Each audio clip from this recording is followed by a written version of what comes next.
स्वागत है आप सभी का मेरे YouTube चैनल पर। और आज मैं आपके लिए लेकर आई हूँ कक्षा 9वीं के लिए हिंदी कोर्स आ से प्रेमचंद के फटे जूते पाठ के प्रश्नोत्तर लेकर। तो पहला प्रश्न है, हरिशंकर परसाई ने प्रेमचंद का जो शब्द चित्र हमारे सामने प्रस्तुत किया है उससे प्रेमचंद के व्यक्तित्व की कौन कौन सी विशेषताएं उभर कर आती हैं। तो इसका जवाब है, प्रेमचंद के व्यक्तित्व की विशेषताएं जैसे कि प्रेमचंद गांधी जी की तरह सादा जीवन जीते थे।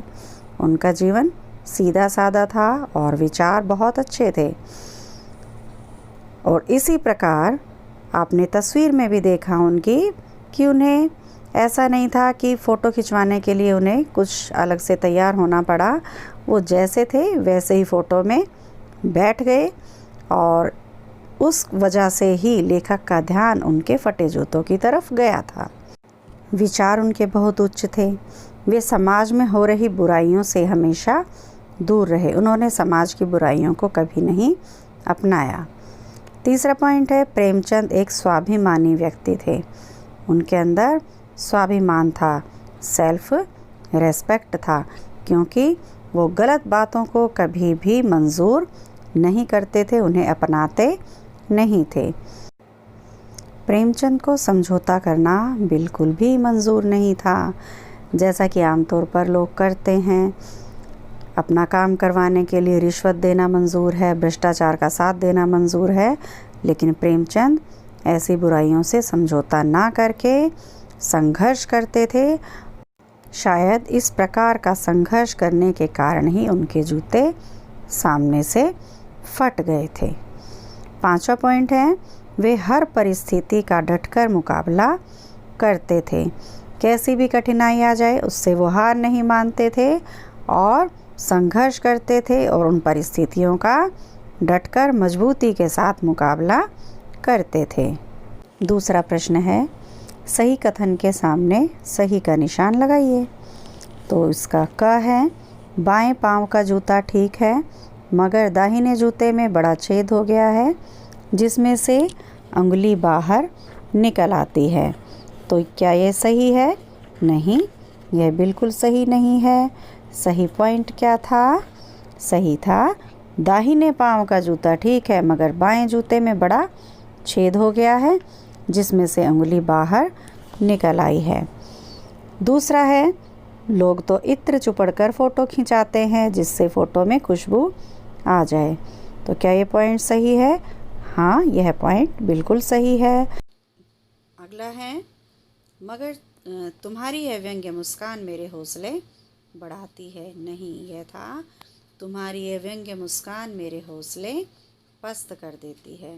इसी प्रकार से घ है, जिसे तुम घृणित समझते हो उसकी तरफ अंगूठे से इशारा करते हो। तो क्या था ये?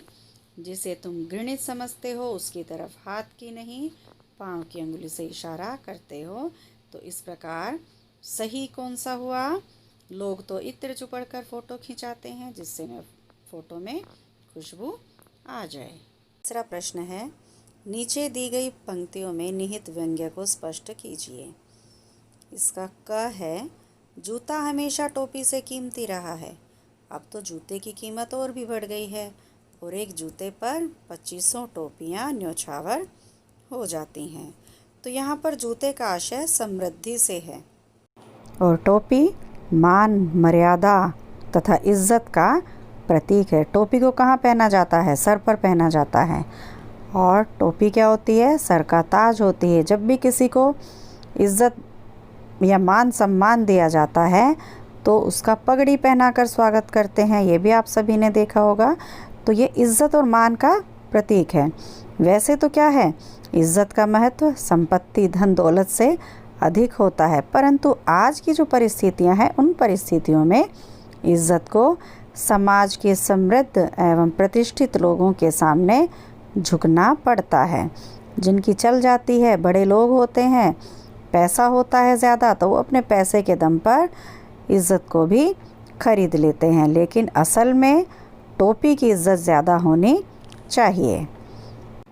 इसी प्रकार से इसका तीसरे प्रश्न का ख भाग है, तुम पर्दे का महत्व नहीं जानते, हम पर्दे पर कुर्बान हो रहे हैं।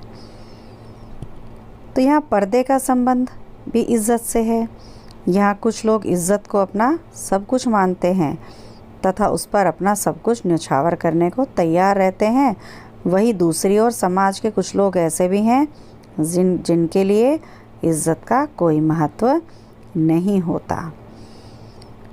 और इसी प्रश्न का तीसरा और ग पार्ट है, जिसे तुम घृणित समझते हो उसकी तरफ हाथ की नहीं पाँव की उंगली से इशारा करते हो। तो देखो बच्चों, प्रेमचंद गलत वस्तु या व्यक्ति को इस लायक नहीं समझते थे कि उसके लिए वो अपने हाथ का प्रयोग करके हाथ के महत्व को, हाथ के इम्पोर्टेंस को कम करें, बल्कि ऐसे गलत व्यक्ति या वस्तु या गलत रास्तों को पैर से संबोधित करना ही उनके महत्व के अनुसार उचित है। और इसी वजह से उन्होंने अपना जूता भी फाड़ लिया था, क्योंकि वो अपने पैर के अंगूठे से उनको इशारा करते थे। चौथा प्रश्न है, पाठ में एक जगह लेखक सोचता है कि फ़ोटो खिंचाने की अगर यह पोशाक है तो पहनने की कैसी होगी, लेकिन अगले ही पल वह विचार बदलता है कि नहीं, इस आदमी की अलग अलग पोशाकें नहीं होंगी। आपके अनुसार इस संदर्भ में प्रेमचंद के बारे में लेखक के विचार बदलने की क्या वजहें हो सकती हैं? तो लोग प्रायः ऐसा ही करते हैं कि दैनिक जीवन में साधारण कपड़ों का प्रयोग करते हैं, और कोई ख़ास अवसर होते हैं, कोई ब्याह शादी है, कहीं आना जाना है, तो उसके लिए वो अच्छे कपड़ों का प्रयोग करते हैं। लेखक ने पहले सोचा प्रेमचंद खास मौके पर इतने साधारण हैं। खास मौका क्या था कि वो अपनी पत्नी के साथ फ़ोटो खिंचवा रहे थे। तो एक तरह से यह भी खास मौका ही होता है, क्योंकि हम लोग भी जब फ़ोटो खिंचवाते हैं तो अच्छे कपड़ों में ही खिंचवाते हैं। तो लेखक कहते हैं कि खास मौके पर इतने साधारण हैं, तो साधारण मौके पर ये इससे भी अधिक साधारण होते होंगे। परंतु फिर लेखक को लगा कि प्रेमचंद का व्यक्तित्व दिखावे की दुनिया से बिल्कुल ही अलग है, क्योंकि वे जैसे भीतर से हैं वैसे ही बाहर भी हैं। उनमें दिखावे की प्रवृत्ति नहीं है। उनका जीवन सादगीपूर्ण था और जैसे वो होते थे वैसे ही कहीं भी आ जा सकते थे। इसके लिए उन्हें कपड़े बदलने की ज़रूरत नहीं होती थी। पांचवा प्रश्न है, आपने यह व्यंग्य पढ़ा। यह पाठ जो था तो ये क्या था? व्यंग्य पर आधारित पाठ था, जो कि साहित्य की एक विधा है। इसे पढ़कर आपको लेखक की कौन सी बातें आकर्षित करती हैं? लेखक क्या है? एक स्पष्ट वक्ता है, स्पष्ट बोलने वाला है। यहाँ बात को व्यंग्य के माध्यम से प्रस्तुत किया गया है। प्रेमचंद के व्यक्तित्व की विशेषताओं को व्यक्त करने के लिए जिन उदाहरणों का प्रयोग किया गया है वे व्यंग्य को और भी आकर्षक बनाते हैं। कड़वी से कड़वी बातों को भी बड़ी आसानी से, बड़ी सरल भाव से, सरलता से स्पष्ट किया गया है। यह अप्रत्यक्ष रूप से, अप्रत्यक्ष जो दिखाई ना दे, अप्रत्यक्ष रूप से यानी कि इनडायरेक्ट वे में वो समाज के दोषों पर भी इस पाठ में लेखक ने व्यंग्य किया है।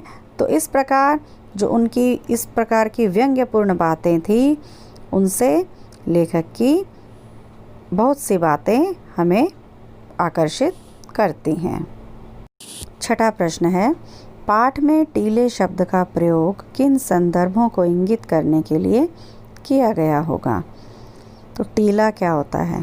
रास्ते की रुकावट। तो यहाँ पर टीला रास्ते की रुकावट का प्रतीक है। और इस पाठ में टीला किन रुकावटों का प्रतीक है? सामाजिक कुरीतियों का, समाज में हो रही बुराइयों का, अन्याय का और भेदभाव का प्रतीक है, क्योंकि इस तरह की बुराइयां मानव के सामाजिक विकास में बाधाएं उत्पन्न करती हैं। और देश की तरक्की में भी बाधक होती हैं। 8वां प्रश्न है, आपकी दृष्टि में वेशभूषा के प्रति लोगों की सोच में क्या परिवर्तन आया है आज के परिवेश में? आज की दुनिया दिखावे के प्रति बहुत जागरूक है। दिखावे की प्रवृत्ति आज के लोगों में है। अगर समाज में अपनी शान बनाकर रखनी है तो महंगे से महंगे कपड़े पहनना बहुत ज़रूरी हो गया है। यहाँ तक कि व्यक्ति का मान सम्मान और चरित्र का आकलन भी वेशभूषा पर ही आधारित हो जाता है। आज सादा जीवन जीने वाले को पिछड़ा समझा जाता है, उसे एक पिछड़े की उपाधि दे दी जाती है। तो इस प्रकार आजकल के लोगों का जीवन दिखावे की प्रवृत्ति पर डिपेंड हो गया है, उस पर आधारित हो गया है। तो इस प्रकार आज आपने प्रेमचंद के फटे जूते पाठ के सभी प्रश्नोत्तर समझे और मेरे इस वीडियो को आप सभी को ध्यानपूर्वक सुनना और समझना है ताकि आपको सभी प्रश्न आसानी से याद हो जाएं। और उसके बाद क्या ज़रूरी काम करना है, वीडियो को लाइक करना है, शेयर करना है और मेरे चैनल को सब्सक्राइब करना है। Good bye.